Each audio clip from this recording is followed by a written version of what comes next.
Hello and welcome to the Eating Disorder Therapist podcast.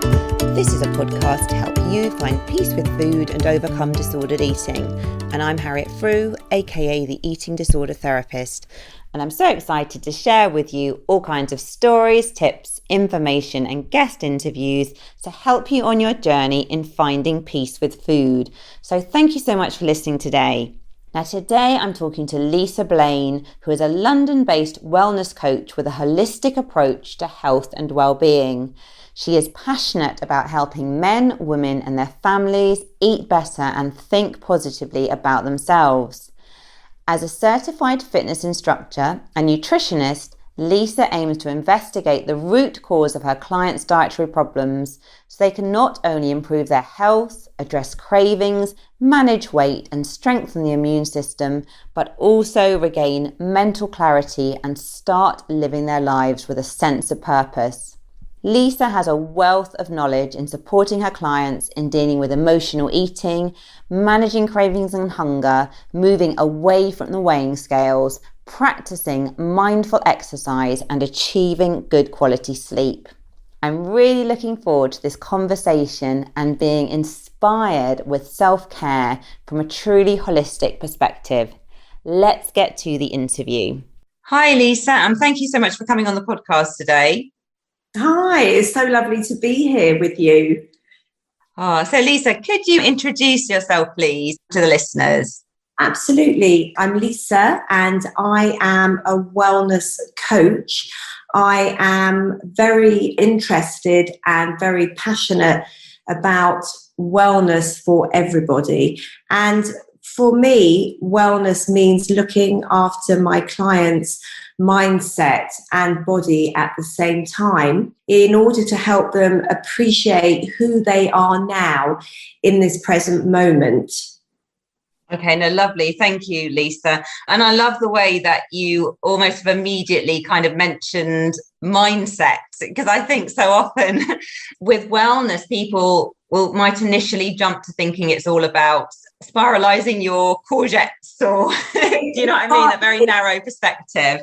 Absolutely. I mean, there's many facets, isn't there? But for me, as a coach, I believe that, health goes beyond the plate, as it were. And as much as we have to obviously look after our bodies in the best way that we can for ourselves in terms of nutrition and drinking and sleep and exercise and all those things, if we are stressed in the mindset about what we are doing, allowing thoughts that do not serve us towards our bodies or food, then any endeavour to change anything physically isn't going to happen because mentally we're not in a good place. So it's really important to be in that healthy mindset as much as you want your body to be in that healthy place. No, sure. No, I really agree. So Lisa, can you tell us a bit as well, like how did you come to work in sort of wellness? Like what was your kind of journey to this point? Sure. I started out in fitness and training, and I started that around the age of 30. And I built up my clientele through training people, and I did a nutrition course to do with my training, and then I went on to further education in my nutrition. And people kept asking me about plans and eating well and all of these things. And what I discovered was that rather than me being in sort of a certain way with certain meal plans for everybody, what worked really well, what was really inspiring for people was for me to show people how to eat intuitively. Because I felt that with most of people that I was looking after is that they had lost a sense of themselves. They had forgotten what they really needed to do and what was best for their body, because they were so busy on focusing only on, weight management aspects when there's a whole, as I said, there's much more beyond the plate. So I devised recipes for clients and I gave clients different recipes for breakfast, lunches and dinners and snacks. And I helped them to engage in their meals in a different way. And we really focused on eating to nourish at meal times. And naturally, what happened was, it was very interesting, is that all the clients started to feel very calm and very sort of happy about what they were doing. And they kind of stopped obsessing over food because they were eating these great meals and they weren't feeling in the need to control what was going on with every mouthful of food that they were eating. They felt that they had options with recipes and choices. They were getting a broader spectrum in naturally because they were eating proper meal times. And they were naturally dissolving those fears around food and freeing up their mindset to enjoy life outside of food. And that grew. And from there on, I obviously helped many clients, not just with their eating intuitively, but also to kind of gravitate towards a very positive mindset. And when I say that, what I want to say as well is that we can't go from sort of that negative mindset straight to high positive. We have to get to neutral first, and we have to listen to our bodies and try and calm down with them and what we want them to achieve. And when we kind of take that pressure off, we allow the body to relax and things unfold naturally. And people generally find their natural happy place in their bodies, in themselves. So for me, with clients, the most important thing is that they are eating intuitively and that they are obviously incorporating a huge spectrum of ingredients, but also able to enjoy their food too. Because, if you're not enjoying your meals or allowing those foods that give you satisfaction, those great treats, then you're back into that restriction. So it's about letting go of old set beliefs and allowing yourself to sort of trust yourself to eat and feel beautiful about doing that. It's really great, actually. I think, Lisa, hearing you describe that whole process, it really sounds so much about kind of slowing down, tuning into the body, food becoming pleasurable again, just really taking care of yourself with your eating, which is wonderful, isn't it? And I think so many people have lost sight of that. They have. And then, when you slow down with food and you are starting to get in touch with your feelings again, it gives you a lovely springboard to, do different types of exercises as well. Because I often find with clients that everybody starts off with me and they're very full on with exercise and high intensity and, really going for it. But we don't have to be necessarily pushing the body that way unless it's something you really enjoy. And we don't have to truly be doing that all the time. We can achieve balance. And, the body doesn't just need those types of movements. It needs flexibility. It needs stillness and self-care. And it needs you to sort of be open to all areas of different types of movement. If you are older, for instance, and you're in your perimenopause, going into menopause, it might be that running is not for you now, but fast walking will still build up your heart rate and give you that buzz that you need. It might be that you do need to do more strength training because that obviously helps to build strength in the bones, and the muscle mass is very important as you get older.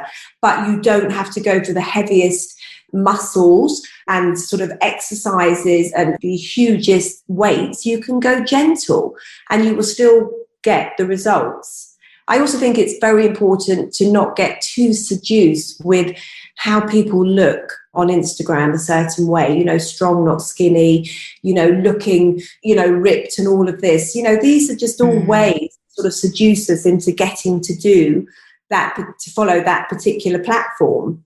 And ideally, a person really needs to be listening to themselves and following themselves, and also not overdoing it so that they don't cause themselves any injuries as well. So balance is food, but it's also recognizing that the exercise that you do is also still caring very much for your body and your mind.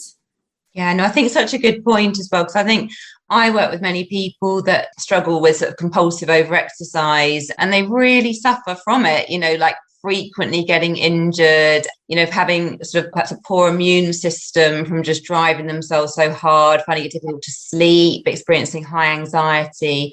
And I think that word balance is just so important, isn't it? Because I think we're kind of sold this message a bit that in a way, to kind of, you need to move fast and hard and do it a lot, and exercise is, lots and lots and lots of exercise is good. But I think sometimes as well, people have lost sight, haven't they, really, of, tuning into their body and finding that balance and happy place. Absolutely. And also it's very important for the hormones because, I have seen it in many people, and I've seen it in myself in previous years. I mean, I'm in my early 50s now, but there is, sometimes we can't explain why a client would be so tired, or why a client feels anxiety or they can't get to sleep. It's because the body is so stressed and it's so overexerted, and it's not in a good place, and we're not thinking that it's about maybe what we could be doing, because we're constantly putting it under pressure.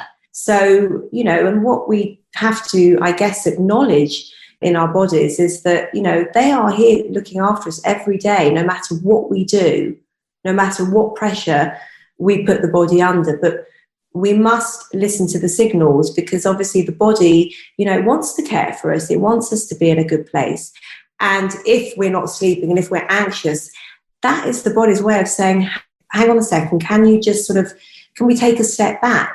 Because I can't repair, I can't renew, I can't feel better, I can't replenish everything because you're depleting me so quickly.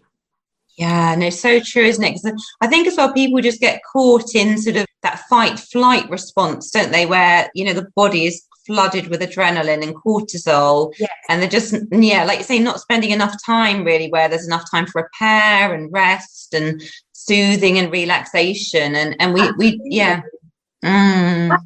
Thing, really, ideally, the good stuff happens when we are relaxed, and less is more. And I see it in clients so many times that when they take a step back and they take it down a notch, their bodies start to respond beautifully, and their skin starts to look better.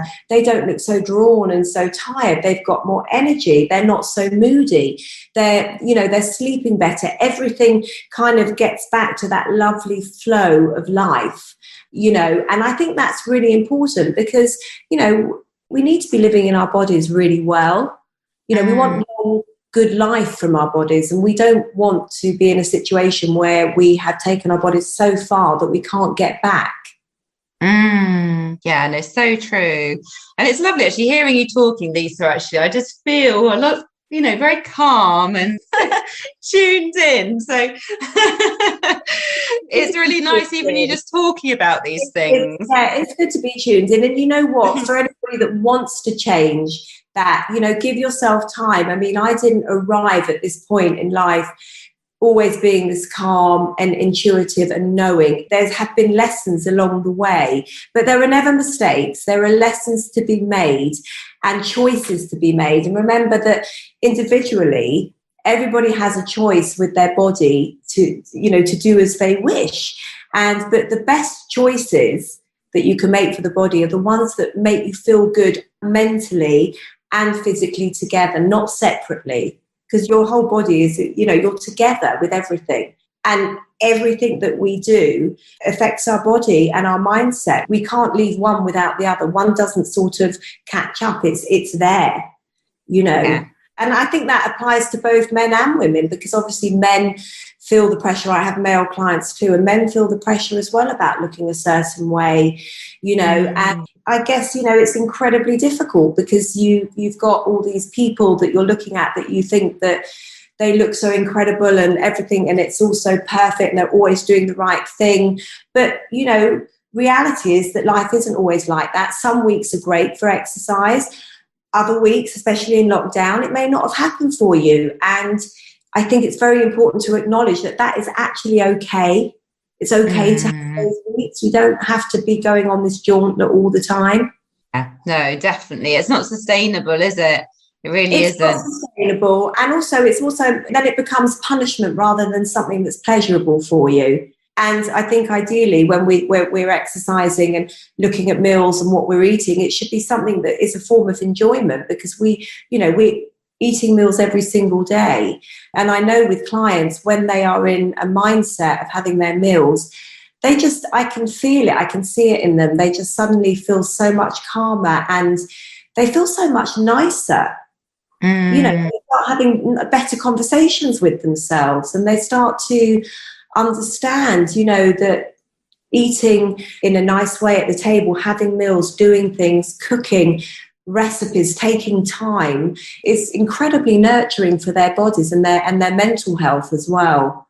Yeah, no, sounds really great. So Lisa, if someone comes to you and they've been kind of in an extreme sort of dieting phase, maybe they've been overdoing it at the gym, pushing themselves really hard, where would you start with them in terms of the initial baby steps to kind of help them start to begin to have a healthier relationship with food and with exercise? I would take it right back to the beginning, and I would want to ask them what was driving that action. I would want to know why that they were doing that and what had set that off for them, because that's important for me to know, because it's important to know somebody's triggers.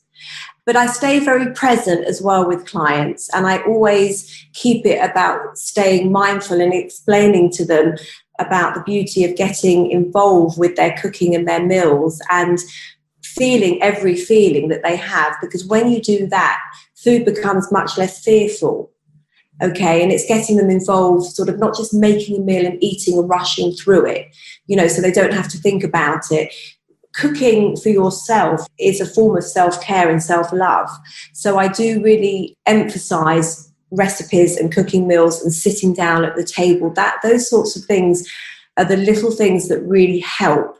I'm quite specific about downtime too, that no phone and distractions while a client is eating, so that they are able to notice the cues of when they start to feel satisfied because they're not distracted, and allowing them also the chance to get to know themselves. And they do that when they're less distracted and they're having great meals and they're enjoying a broader spectrum of ingredients.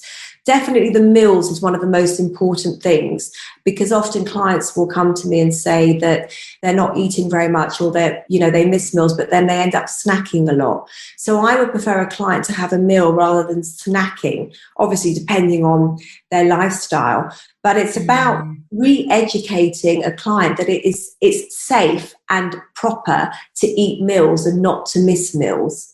And that is the way to start, to get them back in to eating mindfully and not feeling fearful of food. And then from that small step, we start to see really huge changes, because the mind starts to calm down because they're eating better.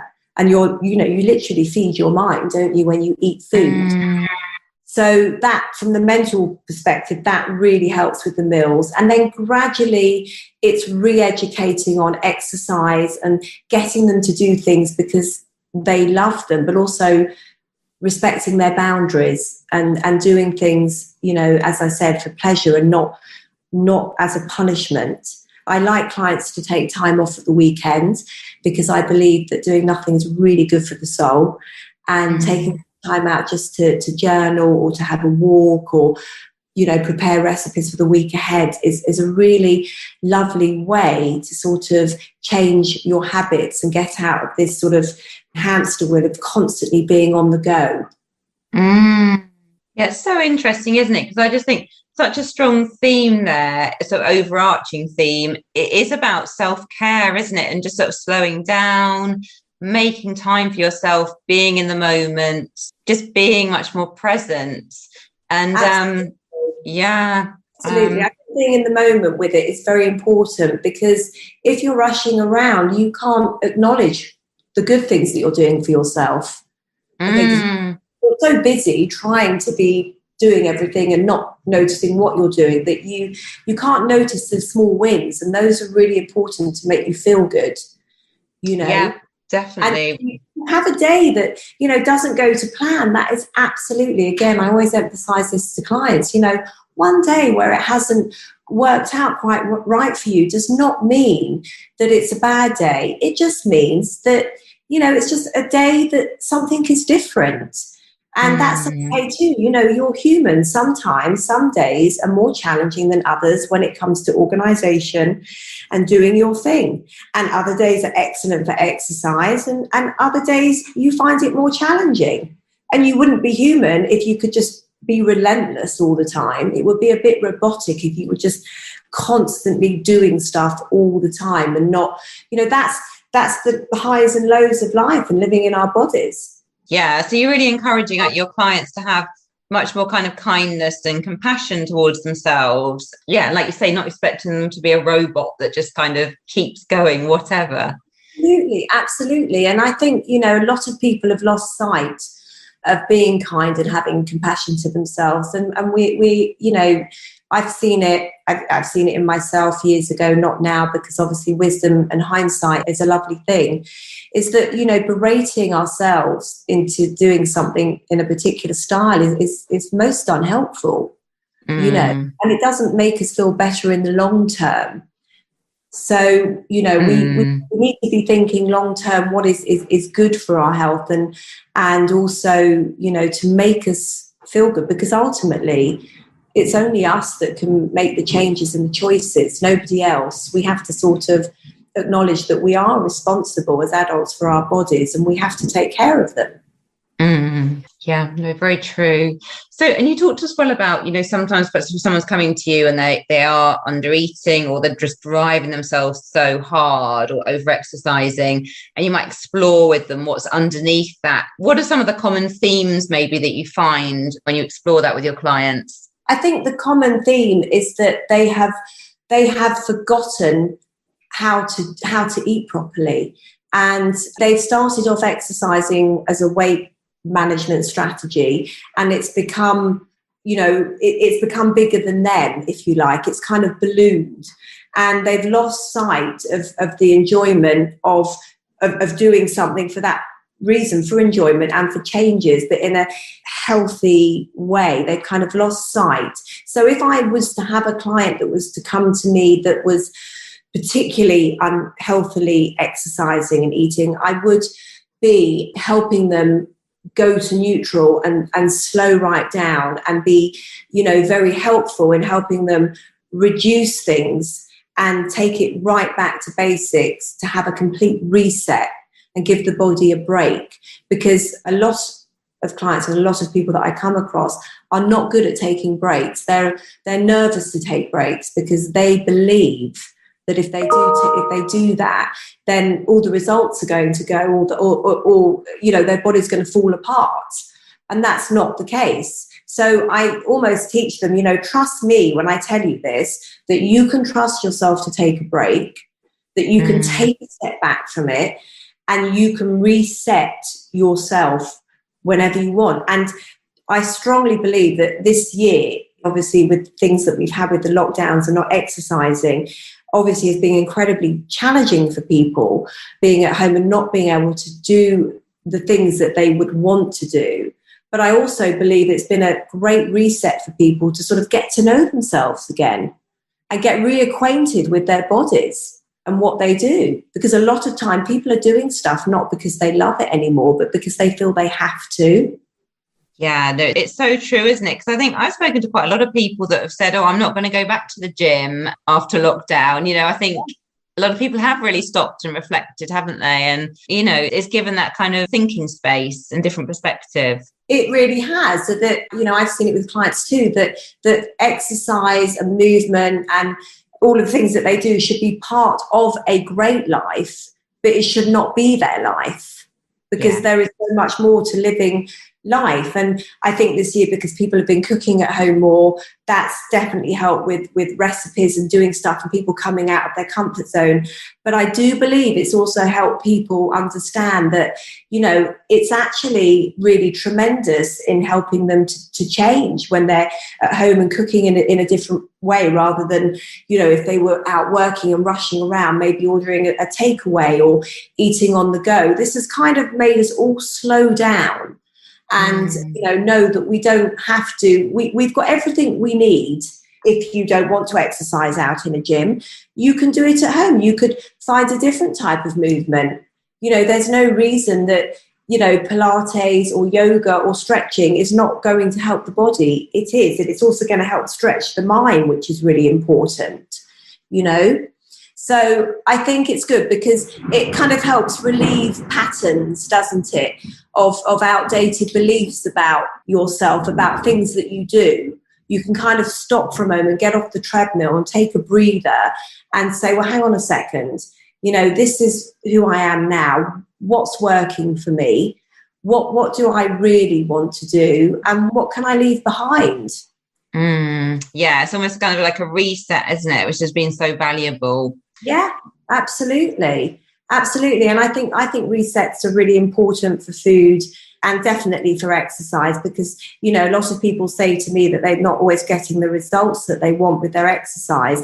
And it is purely because they're doing too much and they're not eating as well as they should be to match the exercise because they believe that, they need to eat less and exercise more. The whole mentality of calories in, calories out is not taking into account what the brain needs, what you need each individual day, how you're feeling, how your hormones are, and that's why intuitively eating and living and being are really important factors for making the difference to what you want to achieve mentally and physically.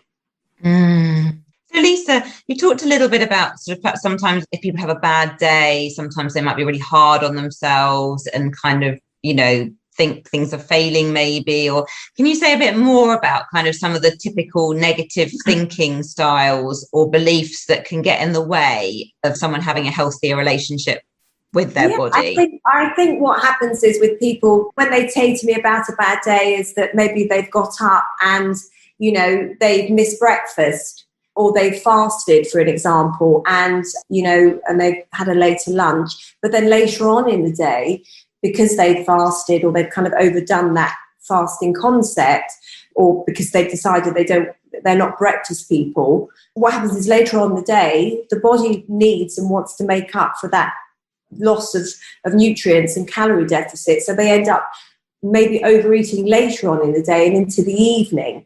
I might have a client that in the past that, just doesn't have meals and won't sit down at the table because they feel that they can't, because if they can't be that relaxed. But then again, they'll wait till later to have it.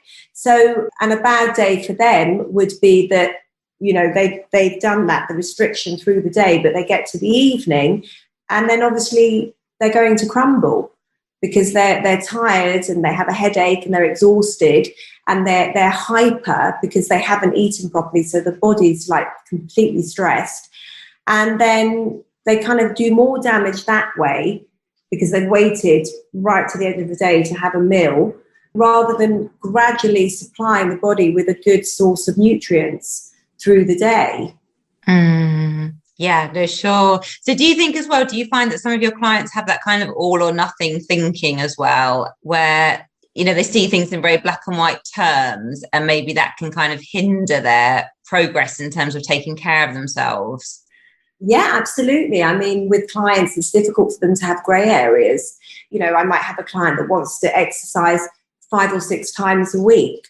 And there is, nothing initially I can say will make them pull back from that. They have to do that because they do not feel comfortable if they don't. And it's only as time goes on and we break through those beliefs and those patterns and I get them to trust themselves that they can, make the changes. They have got different choices that then slowly, very gradually, do they want to start to change. But, it's about also having to do it very carefully because you can't sort of stop somebody from doing something. You can't just go cold turkey when somebody has done something. You've kind of got to settle them down and obviously get them to sort of understand why they need to make these changes.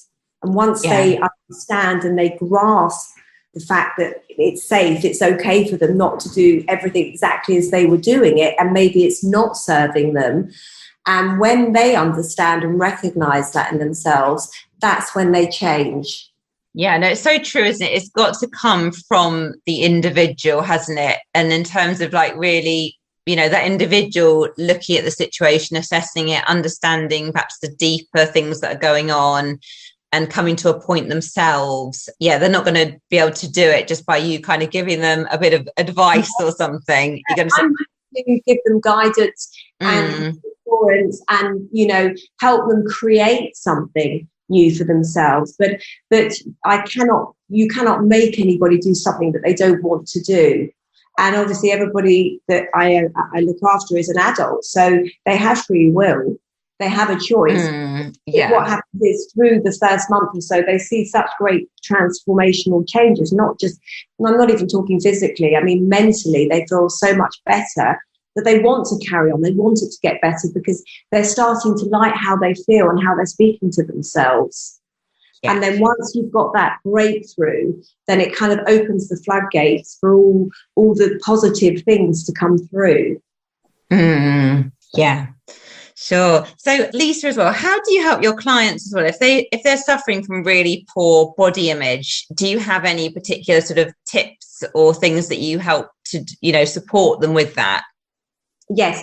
Well, again, it's very, I ask them where that thought has crept in from. Where's it come from? Is it something that is from something in the past, which is obviously not going to be changed because we can't change the past?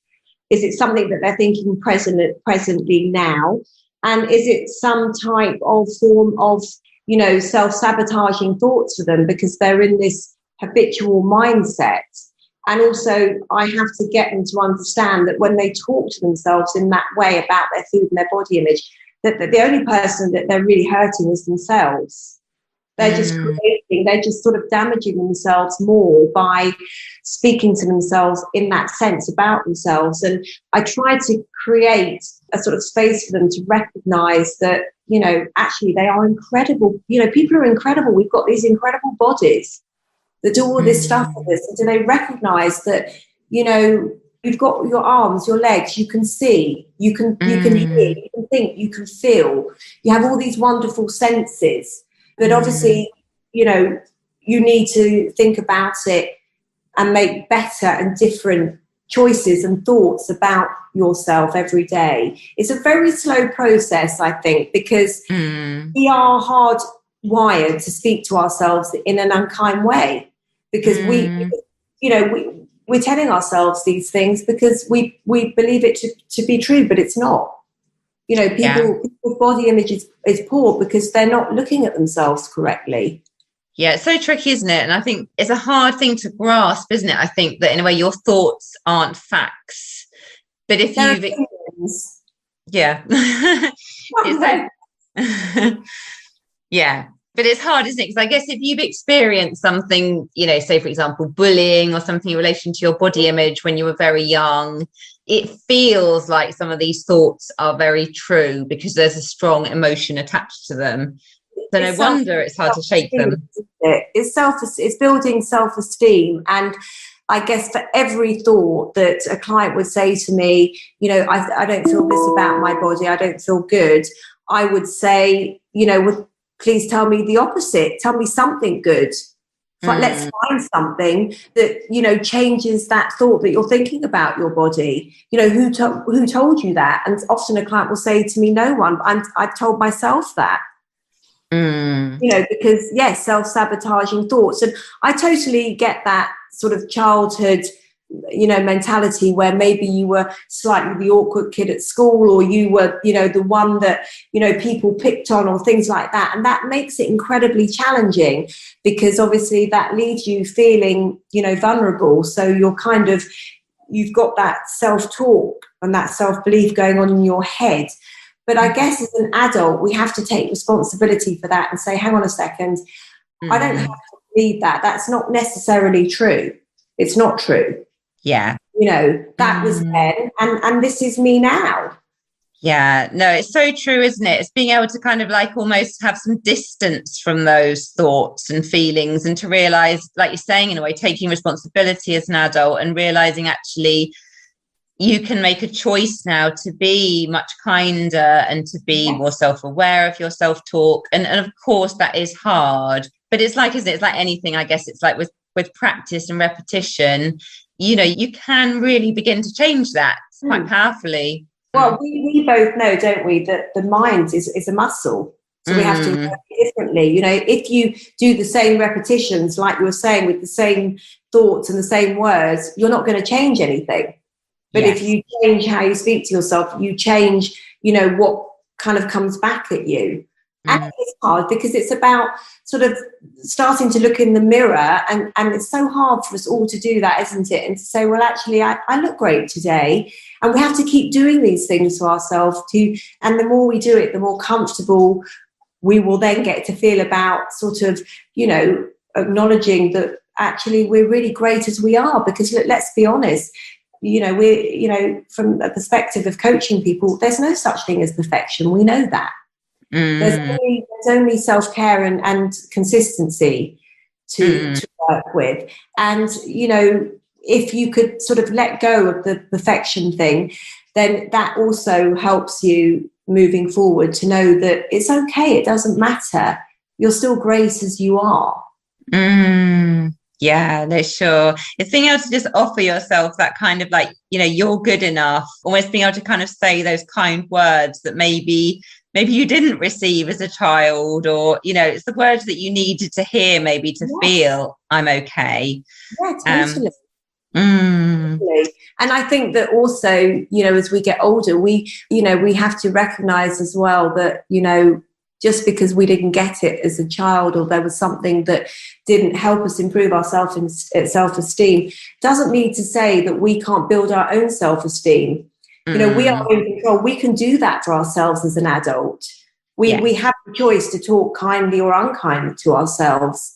And the fact is that everything that we say to ourselves resonates with our body on a very deep level. Every cell is listening. Everything is kind of resonating deep inside. So we need to be careful how we speak to ourselves, because we are really creating what we are saying to ourselves. We're creating from that. Yeah, the mind is very powerful, isn't it? But we, like beginning to master the mind and feeling that we can have some kind of control over our thoughts and feelings puts us in a really powerful place to improve mental health.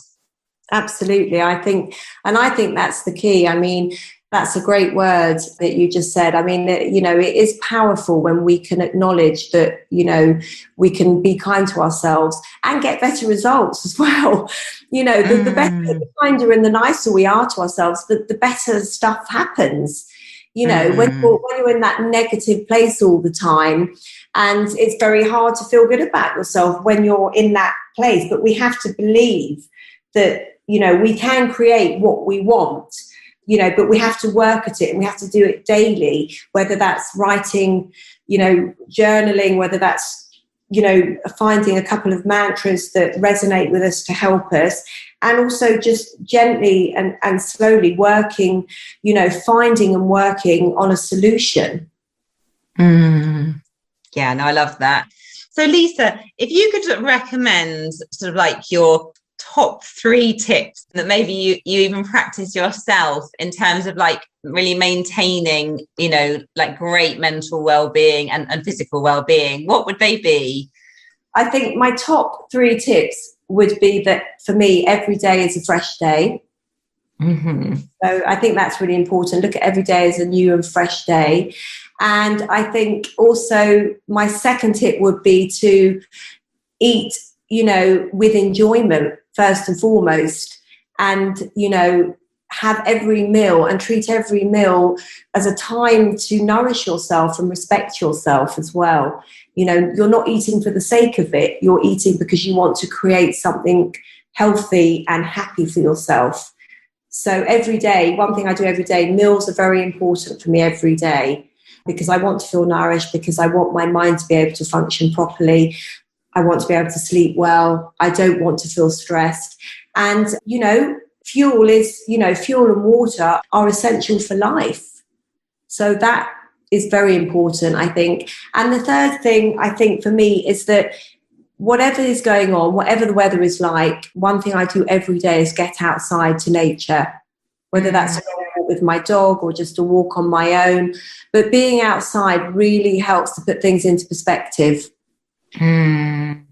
Yeah, no, I absolutely agree with you. I think, yeah, being outside in nature is just so grounding, isn't it? And yeah, you really can offer. It's really nourishing. I mean, walking in the Mm, rain, walking in the sunshine, just walking just evaporates all those sort of, you have those days where you're not feeling so great, but when you go out, it just evaporates all those thoughts and you connect. It makes you present. And as you say, it grounds you. So daily exercise outside, walking, or just movement outside, nourishing with 3 meals a day, definitely essential. And also just, very importantly, taking the time to appreciate yourself every day, and that every day is a fresh day. Yeah, well, such great tips. Thank you, Lisa. So if people want to find out more about you or get in touch, like where can people find you? They can head over to my website, which is www.lisablane.com. And obviously my Instagram is Lisa Blane Wellness. And I can be Googled too, so they can check me out there, because I also have a wellness mindset Kindle book out, which is all about resetting the mind and doing things differently, which is a nice, small, easy, readable book to do. And how in 21 days you can start to shape your life differently with your food and your exercise and your mindset. Okay, lovely. Thank you, Lisa. Well, I'm sure there'll be lots of people that are wanting to find out more. Well, listen, it's been great to chat with you, because I think it's always interesting to talk about these sorts of topics with food, wellness. I think the wellness concept is I love that word, because it's a great word, because it's just a positive word. It's just about so much more than, the fitness, the weight management and all of that, because ultimately, we all want to feel well. Yeah, well, definitely. Well, I think there's so many great ideas and inspiring, tips from this episode, Lisa. So we just want to really thank you for coming on the podcast today. Yeah, it's been a pleasure to have you. Thank you very much. I'll see you soon. So I hope you enjoyed this conversation just as much as I did. And do go and check out all of Lisa's info in the show notes. Now, if you're not following me already, do seek me out on Instagram at The Eating Disorder Therapist. And for further support in your relationship with food, do visit my website, theeatingdisordertherapist.co.uk. If you'd like to support this podcast, do head over to my Patreon account, and information about that is in the show notes. And I would be so grateful if you would rate and review this episode if you enjoyed it, as it really helps the podcast reach so many more people. Thank you so much for listening today, and I look forward to sharing another podcast episode with you very soon.